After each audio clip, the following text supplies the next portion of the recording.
Seluruh negara yang terletak di Asia Selatan itu dinyatakan bangkrut setelah dilanda krisis ekonomi terparah. Utang luar negeri menggunung mengakibatkan kebutuhan pokok dan bahan bakar minyak untuk rakyat sulit didapatkan.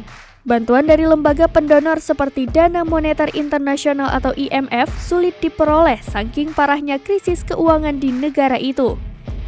Sri Lanka bukan satu-satunya negara yang dijerat masalah ekonomi serius. Bulan lalu Presiden Jokowi mengatakan 60 ekonomi negara di dunia sudah ambruk akibat pandemi COVID-19. Sementara 42 lainnya menuju ambang batas. Pernyataan Jokowi itu berdasarkan perkiraan Dana Moneter Internasional atau IMF. Bukan hanya pandemi, ambruknya ekonomi negara juga disebabkan oleh krisis pangan dan krisis energi akibat kendala rantai pasok dari konflik Rusia dan Ukraina. Hal ini menyebabkan tingkat inflasi meninggi, termasuk di negara maju seperti Amerika Serikat, Jerman, Inggris, dan beberapa negara tetangga Indonesia yang ikut dilanda inflasi tinggi seperti Thailand dan Filipina.